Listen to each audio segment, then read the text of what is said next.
Hi, I'm Randi. I'm Jaime. I'm Gabe. And this week we're going to talk about more Planned Parenthood defunding.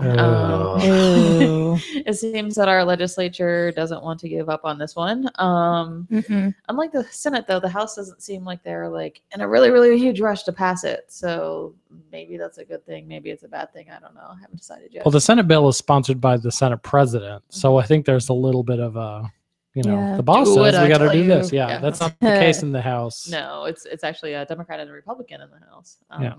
One of which we'll talk about in a minute. But so we had House testimony on the House version of the bill, not the Senate version of the bill, which is, again, something weird going on here with our Ohio legislature. So not sure what's going on there. But so this week was opponent testimony. We had about 17 witnesses come out to testify against the bill. Ministers, medical professionals, educators at Planned Parenthood, general people off the street who had used Planned Parenthood, a couple of medical students, and they all, really came with the same message, which is defunding Planned Parenthood hurts people, doesn't stop abortions from happening, and they are the best provider for these services in the community that they serve. So really over and over again, it was, these are the programs. You keep talking about abortion, you keep talking about these videos, all of that is a distraction because this is about defunding HIV programs. This is about defunding relationship safety programming. This is about teaching kids safe sex ed and safe relationships and making sure people have birth control and prenatal vitamins and breast exams and cervical cancer exams and all those kinds of things. So it really was a powerful message. Of course, fell on deaf ears to many of the members of committee who just really wanted to talk about things that were completely unrelated, like how you dispose of medical waste and those kinds of things. So, and that's a question that came up multiple times to multiple witnesses. And the witnesses that were being asked questions about, very specific abortion procedures. The Planned Parenthood, witnesses getting those questions were health educators whose job is to go into classrooms and talk to kids about, condom usage and, boy parts versus girl parts. You should touch your parts. Or there was somebody up there who, their job was to help pregnant women have healthy babies. Nothing to do in any way, shape, or form ever with abortion. They don't know what happens in an abortion facility because these are educators. Because this bill would cut their funding and not abortion funding. So there was really no need for the people who were doing that to come in because, as we've said 30 million times, that money is not going to come from money that's used to pay for abortion because it already is not being used to pay for abortion. It's going to be used to cut all of these really good programs, but it is like that doesn't matter to them, obviously, whatsoever. Well, I guess the other part that I realized when State Representative Christina Hagan, who's the author of the 6-week abortion ban and is definitely not one of our friends on the committee, was talking about how, she wants to defund Planned Parenthood in a different county because Planned Parenthood doesn't serve her county. So if she gets rid of that, Planned Parenthood in, Cuyahoga County, then her county will actually be able to have healthcare services. That's not how any of this works. No, it does. Planned Parenthood is not the only provider of these services that exist in the entire state. They are usually the only provider in the county in which they serve. But if they're not serving a county, somebody else is serving that county. So just because Planned Parenthood is getting funding to do something in Cuyahoga County doesn't mean that I think she's from Medina County or wherever, your county doesn't have those services because Planned Parenthood stole them and took them to another county. This is not how this works. No. I thought her turf was closer to Canton. Yeah, it is Canton. Which has a Planned Parenthood that provides family planning health services. It doesn't. Christina Hagan says so. And what do you do with the fetal remains? It's sex ed, lady. There is no. It was another ridiculous day. But the people who came and testified were amazing, including Kelly Novak, who's I think their director of education director, something like that. Yeah, I can't remember exact title. And she started the day off, and therefore, because she started the day off, she got the most fun questions. But she really did an amazing job. And the part that really was the most confusing was when they started talking about how this isn't about Planned Parenthood. Why do you keep talking about Planned Parenthood? So yeah, she was pretty cool. Yeah. Kelly led the testimony in front of the Ohio Senate also. So as an education director, I think her programs are the one that's actually being targeted. She gets that's what she said of the week, because she said directly to the sponsor of the bill, can we just call it what it is? It's targeting Planned Parenthood. Yeah. She said that to Representative Bill Patman.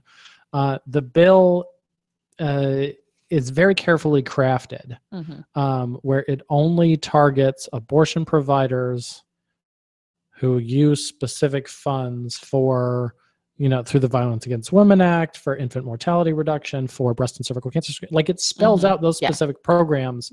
So if you're an abortion provider and you use these funds, then you're forbidden from doing so. Well, the only abortion provider out there that gets these funds, is Planned Parenthood. Yeah. And they worked very hard to craft that. And so Bill Patman, he, as the sponsor of the bill, he's trying to target Planned Parenthood. Exactly. Yeah. She called him out, so she did a great job. Yeah. She was amazing. She did do a really great job. And I think that's kind of crazy. He's funny.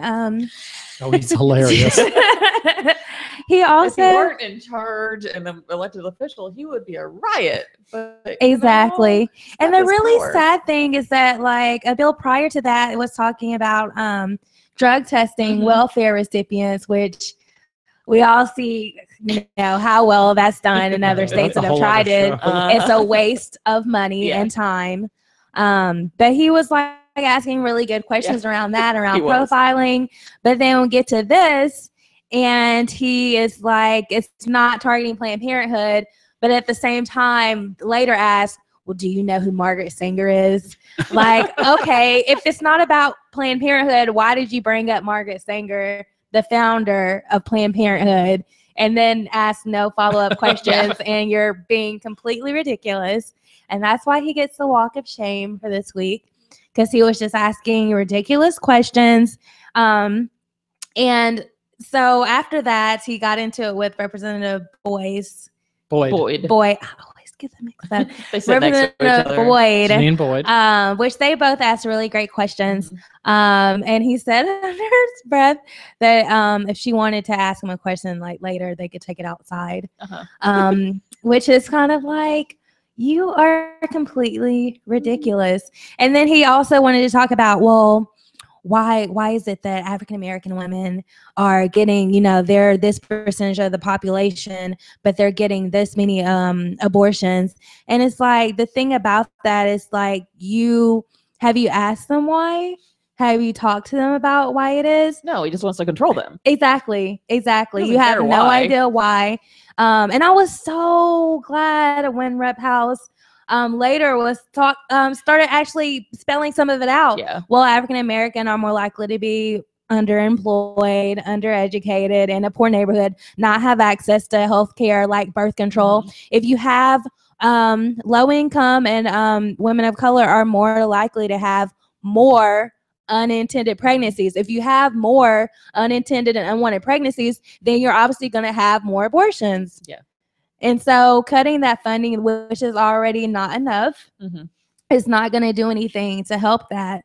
It's just going to be more abortions, because they're going to have more unintended pregnancies. I mean, why doesn't he work on doing something to, instead of, but that's our problem. Like, we're not obsessed in America. We're like not obsessed with doing what's right or what's just. We're obsessed with punishment. We're obsessed with crime and punishment. So if you do something we don't agree with, then we just are going to, the thing we should do is criminalize it, instead of trying to take steps to make sure that every pregnancy is a wanted pregnancy, and making sure that, women have jobs and access to health care, and then maybe they would choose to keep their pregnancy and not terminate. But again, that would be too difficult too much critical thinking, too much work. It's easier just to blame it on them, because then if they said that, then they would have to take responsibility because of what they're doing as far as not having good jobs and not having good schools, because then it would be your fault because you haven't been doing what you're supposed to be doing as a representative. So it's easier to blame these women. Oh yeah. That's right.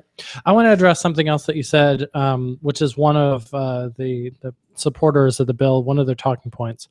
You mentioned that he wants to cut funds, and that's a phrase that got kicked around in the committee hearing. Other side, the people who are in favor of defunding really rely heavily on this notion that they're not cutting anything. They're just giving it to others. Yeah. We're just moving it around. Which, okay, they are, there's no increase or decrease in the amount of dollars allocated. But what happens is when you take it from, there's 28 Planned Parenthood health centers, and not all of them are providing these services equally, because some are in big cities and some are in smaller towns. When you take that money from the Planned Parenthood health centers that actually provide these services and disperse it amongst the potential hundreds of providers, then it gets spread so thin where it doesn't make an impact. Exactly. And the women and families who are relying on it from Planned Parenthood, it's gone. Yeah. So it might not be a cut in terms of reducing a line item in the state budget, but it is sure as hell cut from the families that need those funds and these services. Yeah. So I'm really getting, tired of hearing somebody say, well, we're not cutting anything. Bullshit. Yes, you are. Yes. Because it's cut from them. Exactly. Well, and even if it's not necessarily a cut, you're giving it to a program who is probably not already providing these services. So they've got to buy the equipment, and they've got to, find the space, and they've got to set up the appointment system, and there's so much startup time and startup cost associated with it that instead of continuing to fund this program over here who's effectively using its dollars, we're going to waste all that money shoving it to somebody else who doesn't have the capacity to deal with it. Exactly. And they're going to have to spend all the money to get to capacity to do that. So you're going to serve fewer people. Even if the money line item's the same, these people over here can't do it the same way these people over here can. Yeah. Or they'll apply for these funds and use them in a way that they weren't originally intended, or that they're not currently being used. The last time defunding came up in a previous General Assembly, a witness, I'm not sure if she was testifying for the ACLU at that time, but she's a current ACLU staffer who has a degree in social work and is pretty familiar with how these things work, was saying, listen, if you take this money and you give it to other organizations, they're going to put it into infrastructure projects. And somebody's going to have a really fancy, waiting room because there was grant money suddenly available, and it's never going to actually go to the clients that need these services. Yeah. So some of the people would need to take the money to go back to school altogether, because some of the places on the list that they said that can take these patients are dentists and ophthalmologists and elementary school nurses. So I think they would, need that money for training to be able to give, reproductive health care. Yeah, in general, I don't go to my dentist for a pap Exactly. Okay. So the bill, this bill is the House version of defunding. Yes. It's moving forward through the Senate. Has their own version. As we said, it's the Senate President's bill. He's already had that bill through his committees on the Senate side and passed out of his chamber. So both bills, the Senate bill and the House bill, are now in the House. Yeah. The House is probably going to pass their own version because apparently they don't, particularly like the Senate right now. There's a little bit of headbutting going on. It's like elementary school. The Speaker of the House, Cliff Rosenberger, was asked by the press, hey, what's going on with all of these? And he pretty much said, well, one of these bills is going to move. He gave some, excuse about how he's listening to the members of his caucus. That's what all the speakers say, as if they control the process. Well, he's the speaker. He controls the agenda. They were also, the press was also asking about the 20-week abortion ban and the Down syndrome abortion ban, both of which are in Down syndrome is only a House bill. Yes, and is waiting for a floor vote. It's Waiting passed for a out of floor committee vote. already. The 20-week abortion ban, there's a House and a Senate version, and it's already passed the Senate chamber. So Yes. both of those are in the House. Yeah, and it's had 2 hearings I think so. in this, and the Senate version has had 2 hearings in the House. So the House has a bunch of things that they could pass and push forward. It really looks like, presidential candidate Kasich wants one nice shiny thing to sign to show that he's like King Jerk. I mean, what did they do besides pass abortion restrictions in the Senate and the House? Like, honestly, like where are the job bills or, giving money to, like, what did they do besides this? Take over because there's so many of them. I mean, seriously. Well, the biggest piece of legislation that they push through every assembly is the budget, without question. Yeah. And that gets a huge amount of scrutiny. It's a $50-some billion bill. And so everything that goes through gets all the attention of, the media. There's legislative liaisons from different departments who are poring over every single line item, tons of attention. This doesn't get that same level of attention. No. This is being pushed through, and it, could potentially impact, a whole wide range of different providers, organizations, municipalities, who knows? Yeah. And it's just, getting shoved along as if it's just some ideological thing. Well, this is actually, this is essentially a budget line item that's been taken out of the process and pushed along on its own. Yeah. Basically. And it is interesting because it is being sold as this Planned Parenthood defunding bill. I think it kind of gives all those other people kind of the, oh, well, then I'm not affected, so I don't need to pay attention. So it really does kind of isolate Planned Parenthood out, which is their goal. They want to kind of say, well, they're bad and evil over there and you shouldn't associate with them. So we'll see what happens on all those. It'll be an interesting next couple of weeks. Yep. So yeah. And, going back on presidential candidate John Kasich and the ever continuing, is there really another debate going on like now? Sooner than you think. There is another GOP debate happening next Tuesday at 8:00 on Fox Business. I'm not sure whose cable channels have those. I don't think I get that. I don't think we get the channel. Yeah. So, okay. Who knows? But don't even know if it'll be streamed or whatever. But the big headline today was that Chris Christie may not even make the big one. He may actually have to drop back serious. down. That's like big news. That is like he might be back at the kids' table again, which is just kind of. I mean, they got to get rid of some of them somehow. I mean, get off the stage, dude. Like if you've been at like 1%, 2%, 3%, like seriously, get off the stage. I wish there were trapdoors. Wouldn't that be awesome? Oh, that'd be awesome. You say something and yes, you're done. They vote by Twitter or something, and if so many people tweet, exactly. Trapdoor, #trapdoor Kasich. You're gone. Drops out. Literally. Yes. Oh, that would make That's it what way they more need. interesting. Because they don't seem to be leaving on their own. So it'd be even funnier if then it was the main debate was happening at the same time as the kid table debate and on different levels of the stage. So you drop through the stage door and fell into the kids debate. Like, hey, here I am. Yes. Even better. That kids debate. I mean, it is like kids debating. I haven't bothered watching one of those. No, because not I since just the first don't one. care about those people. But because we've all been calling it the kids table, I just picture them literally. You know how sometimes debates are at a news desk, and there's that sort of Daily Show desk and the rolling chairs and whatever. And whenever we picture the kids table, I picture them sitting around that, and I swear to God, I picture crayons on the table. Like there's coloring books, and if you're not being asked the question, then if you could just sit quietly off to the side, please. Stay in the lines. Yes. So it'll be interesting to see what happens with that debate, and if there are fewer people on the main stage. The fact that you have to get a whole 2.5% in the polls to be in the main debate, I mean, that cutoff point is ridiculous at this point. If you're at 2.5% still now, just go away. Bye. Did you hear President Obama making fun of the previous debate? Yeah, that was actually hilarious. That was really funny. If you can't control the moderators from CNBC, you're never going to stand up to Vladimir Putin. No, not at all. If you're crying about how they were mean to you. Yeah. And they couldn't even keep it together they like went and had this little Sunday meeting to talk about how they're going to change the debate because they don't like the way the RNC is running it. And they were all supposed to sign this letter by, I think, the end of the day, Monday.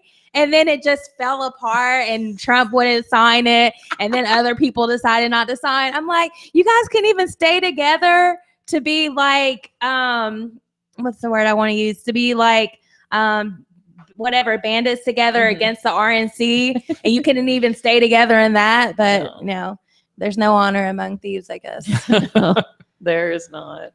So we're taping this Thursday afternoon. Tonight, Thursday night, we'll find out who is in the main stage, who gets to sit at the grown-ups table, and who gets a pack of crayons and has to sit at the kids' table. Yes. It'll be interesting. Yes. Wonder what Kasich will say next time, because isn't he in the news again for saying something else? Yeah, he promised he was going to be a jerk during the previous debate. And it didn't go over very well. Like they did some kind of like, tell us, how well you think they did and how bad. And then they like averaged the numbers of everybody and said who won based on those numbers. And like Kasich was at like a -7 or something like that. So obviously him being a jerk last time didn't work out so well for him. Well, he continued his jerk streak Tuesday in Iowa. There was a town hall. And he was trying to explain his budget philosophy to some Iowa voters. And he wanted to compare it to being on a diet. And I think the idea was that he was trying to say it's kind of a yo-yo process, which a yo-yo diet is something that I think, it's an idea we're all familiar with. But he looked at one woman in the audience and said, "Have you ever been on a diet?" Yeah. And I guess she said yes. And he's like, "Oh, well, you're a perfect example." Yeah. Oh, Kasich. I don't know that I would do that. No. Well, he's also the person who told the 20-year-old woman in New Hampshire that he didn't have Taylor Swift tickets, and talked about his hot wife at home doing laundry with Paul Ryan's wife. And like it was one of those things, like if he had just done that and he hadn't had all this other crap around him, it would be one thing. But like he's a constant jerk to women, taking away their health care, is taking away their child care subsidies. He's doing all this shit to women, and then he's a complete jerk on top of it to women. So it just kind of continues the narrative that exactly Kasich's for us unless you are a woman, and then screw you. No, I mean, this is unreal. The number where Chris Christie, who used to be like the Republican big mouth, has kind of been, just taking a back seat to obnoxious things said by Trump and Kasich, and Ben Carson talking about how he thinks the pyramids are full of grain. Oh yeah. What? Oh, you didn't hear that one? No. Yeah, and it started out because I haven't read I read some about it, but like somebody asked him about aliens in the pyramids. They pulled up some footage of him giving a commencement speech at university. Okay, and he was saying that all these archaeologists think that the pyramids were tombs for pharaohs. Yeah, which is what we believe they are. Yeah. And he's like, what he believes is that Joseph from the Bible used them as basically a grain silo, and that they were hermetically sealed. I'm like, hermetically sealed? They rolled some rocks in place. This is not hermetically sealing anything. And that they were grain storage. That's what the pyramids were, according to Ben Carson. But there's been this is the point in the episode that Randi becomes speechless because it's just so wildly stupid that she can't even process it anymore. He is a ridiculous person. He really is. He's just completely ridiculous in everything that he says. And I mean, again, I welcome him or Trump being the nominee for the Republican Party. I mean, will it happen? I guess it's still too soon to tell, as they say. I don't know. Because actually back in 2011 at this time, who the front runner was? It was probably 999 Herman Cain. You're exactly right. You are exactly right. Bingo. So Pizza King. 999. The Godfather. That's right. Godfather's Pizza. So, you know, anything could happen between now and when do they vote? Like January. January? Yeah, it's coming up real soon. Oh, okay. Oh, yeah. Sooner than I thought. Yeah. Okay. Well, then we'll see what happens. Yeah, they got a lot of people to kick off the island. Yeah. They better, they do. I mean, honestly, just from a political standpoint, like they need to get their together and because they're going to look really, they already look stupid, but they're just going to, There's no stopping that. Yeah, they're just getting to the point where they're going to make themselves irrelevant. But not to get on so, but I won't say that they're making themselves irrelevant because we all saw that this past Tuesday, the voter turnout was really, really, really low. Yeah. And that Democrats got their ass beat on the local level pretty much in every race. Kentucky went to somebody who's never even held office before, a Tea Party Republican, and what used to be a Democratic governor. Mm-hmm. So again, can they win a presidential election? Probably not. But at the same time, it's these state houses and legislatures where they are like beating us really badly, and we need to do something about it. Well, but we did do something about it on Tuesday. Yes, we did. So last week we talked about how we endorsed issue 1 because it provides fair electoral districts, and that passed overwhelmingly. More than 70% of people voted yes on that. Yeah. So although it was a great victory, it doesn't actually take effect until the next census is counted. So these districts will be drawn for the 2022 election. So stay tuned. Yeah. But it will finally give us a fair playing field because, as our boss always says, you know, I don't need the rigged elections that Ohio Right to Life has right now. We just need fair districts so that we have a fair playing field, and then we'll start to win because we know the majority of Ohioans. And for people to actually, because even after you do the redistricting, it ain't gonna matter if we still have 30% turnout. Yeah. So get out and vote. Yeah, seriously. Find all your friends, bring them to vote early, and then get everybody else to go. Yeah. Last thing before we move on, Donald Trump is on Saturday Night Live, as the host of Saturday Night Live this weekend. So yes, I heard there was a petition going around for them to not let him host it anymore. There is. I think they're way late in rolling out that petition because there's an entire production company putting that show on. It's not like they can just change things up at the last minute. Yeah. So it does seem very weird though, because as soon as Donald Trump said all those things about undocumented immigrants and everything else, NBC dropped him from the Miss Universe pageant. They dropped him from his show. They dropped him from everything. And then they're like, hey, you want to host Saturday Night Live? It just seems very odd to me that, NBC would be like, no, we don't want to. And then they think that he'll get really good ratings on Saturday Night Live. So we'll bring you back again. Right. Like that just seems a little messed up too. But yeah, I mean, I'm sure that's what they're thinking. Oh yeah, it's all about money. Yeah, it's not about principles. We don't have principles when there's money involved. Right. Of course not. And on that note, so what's happening, Randi? Let's get it on. Okay. For this week, for Let's Get It On, we had a really awesome rally last Sunday in Dayton. There was like about 80 people that came out to the courthouse square there. And we had a lot of really good speakers like Doctors for America, National Organization of Women. I spoke. Lauren from Planned Parenthood spoke. There's a representative from Lady Fest, which is a feminist organization that puts on a festival every year there. And they actually gave a donation to Planned Parenthood while they were like on stage. Cool. So that was really good.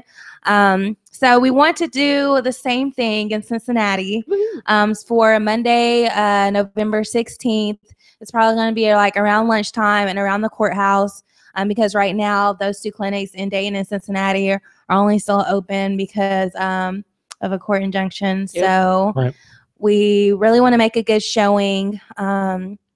Because they're doing some crazy stuff right now. So we just need to keep moving. If that clinic in Cincinnati closes, Cincinnati would be the largest metropolitan area without an abortion provider in the entire United States. So we really need to do a lot to get people out there. So join us on the 16th in Cincinnati. Yes, we'll have more awesome speakers, and Planned Parenthood will be out there, of course, so we're supporting them and not getting defunded. So cool. Look for more information at prochoiceohio.org. And we'll see everybody next week. Bye. Bye.